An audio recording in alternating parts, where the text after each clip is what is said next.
Hello everyone, my name is Denise and today I'll be talking about the different kinds of love from a Catholic perspective.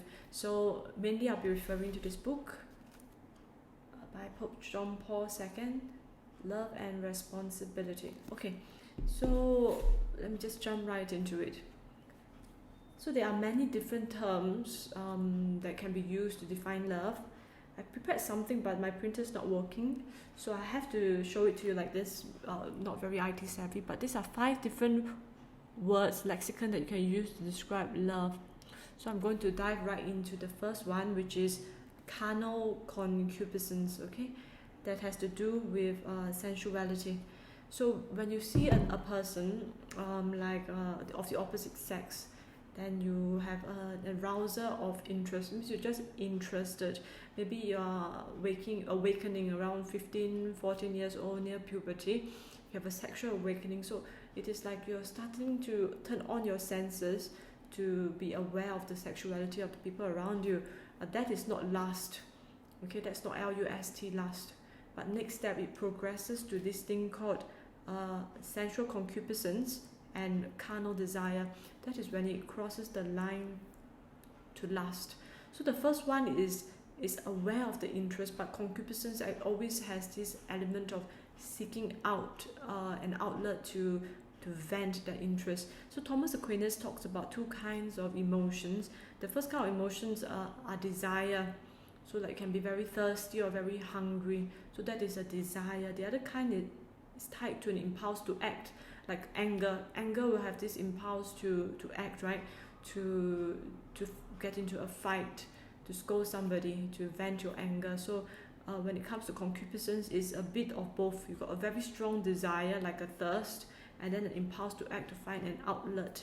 So that would fall under lust.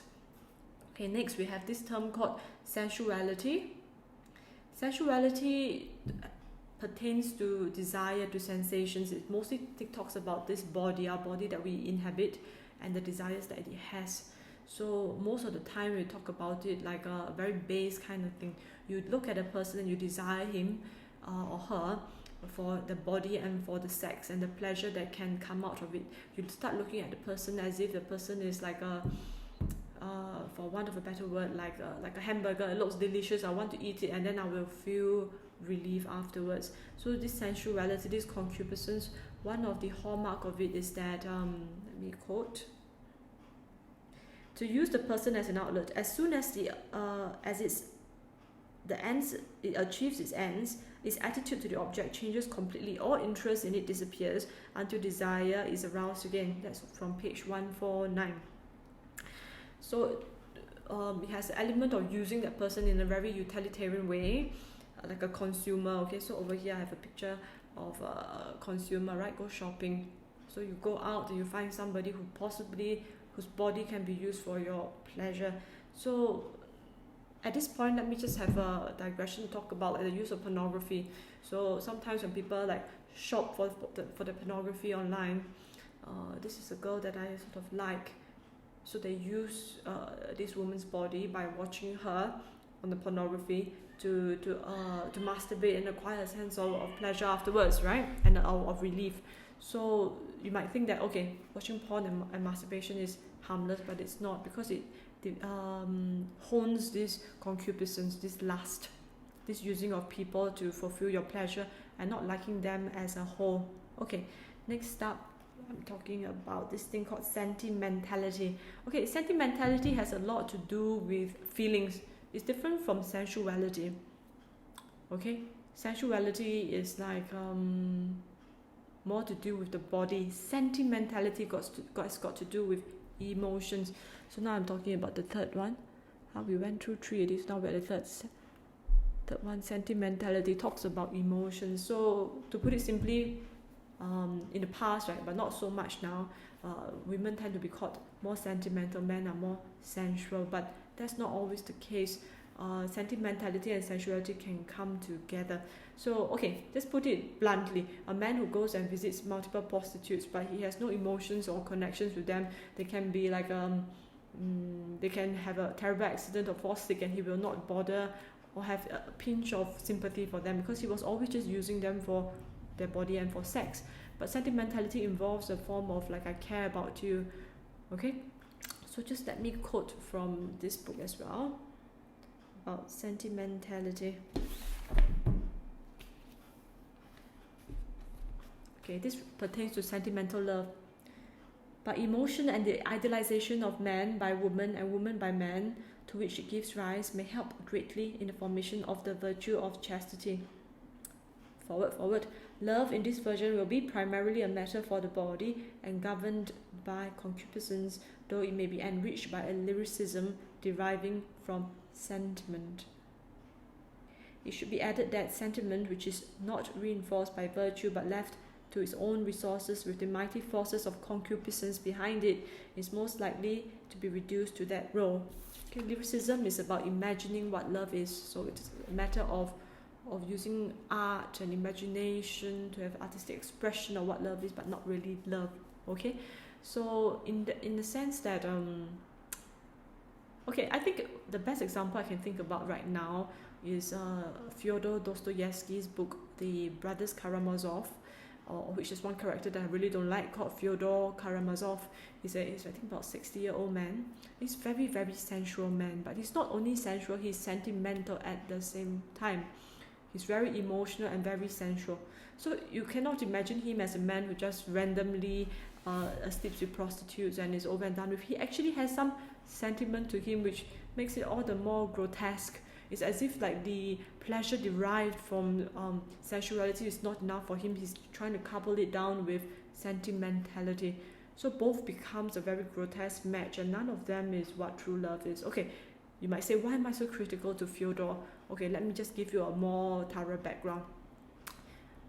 He married a first wife, a rich woman, for her inheritance. She's attractive, but he's not attracted to her at all. So she eventually ran away. So she kept the 90,000 rubles and invested that. That's how he became rich.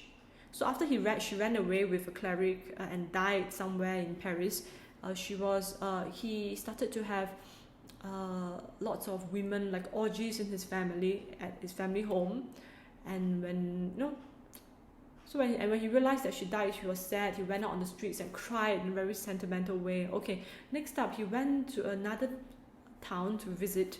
He charged upon this young girl, 16 years old, very innocent young girl, and fell in love with her immediately. He was struck by sentimentality at how innocent and pure she is. So he married her, not for the inheritance. She got no dowry, but it was okay, I'll marry her because she's so innocent. I have a sense of sentimentality for her. So brought her home to his house, and he just trampled over her innocence by having all the prostitutes coming over for orgies and all kinds of sensual activities, and caused her to develop hysteria at that time, but now it's like post-traumatic stress disorder.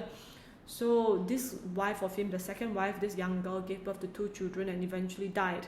So next up, there was this girl, which is during that time they call an idiot. For me, I sense maybe she's just severely autistic.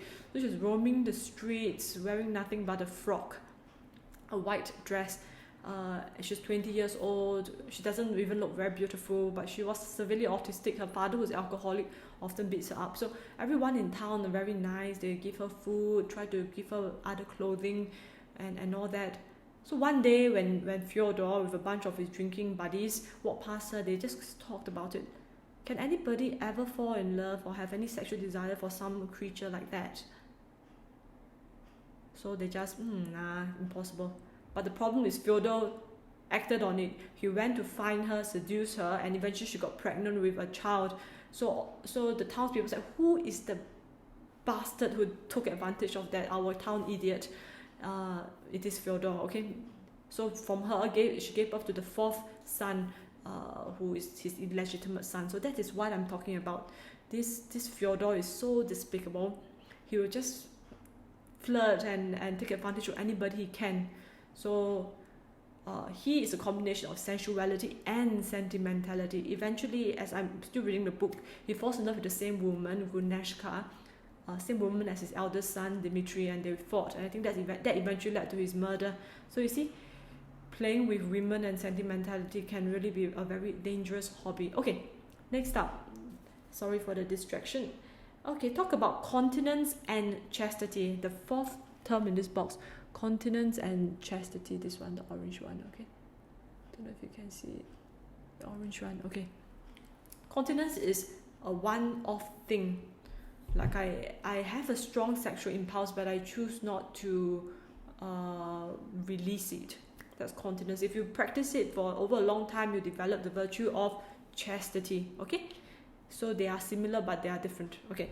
Next up, finally, integration. What is integration? So integration is the act of loving the person as a whole. So remember, concupiscence talks mostly about body and sex. And then earlier on in the book, he also talked about femininity and masculinity. Like, I'm a woman, I'm attracted to a man's masculinity. It's not only to use his body for my pleasure, but something different about him that I do not have, I'm attracted to that. Okay? And also, if you think about it in more theological terms, it's not only attracted to the person's body, but his soul and his spirit as well, and willing the ultimate good for that person, Thomas Aquinas, which means that eventually you want to take care of this person's body and his soul. So you want to help to inculcate virtues and lead him to the greatest good, which is God. So that is called integration, or the sexual desire. So even, yes, it's true, you can make use of your spouse even in having, like, to use them only as a sexual object in a marriage. So, but that's not good. You need to integrate it as well. Okay. Finally, let's talk about I already talked about chastity and integration. So that's the Lexicon of Love in the Catholic perspective. I hope this video has been helpful to you. And some people are asking me like, oh dear, I've already had sex with my boyfriend or with my girlfriend. What am I gonna do? Okay, so Pope John Paul II said that sex too early on, it just sucks up all the raw material to prevent true love from forming. Well, that might be the case, but in your case, you already started to have sex. What to do next? Okay, what I'm saying is that something is growing there. This sensuality, yes, it's growing. Sentimentality is growing, but something else has to grow as well. Your appreciation, your valuing of that person as a good person, as you can see through your lenses, you value the person as an awesome, a good person, worthy of respect, worthy of all the good in this world, which is God, and you're willing that person towards that good.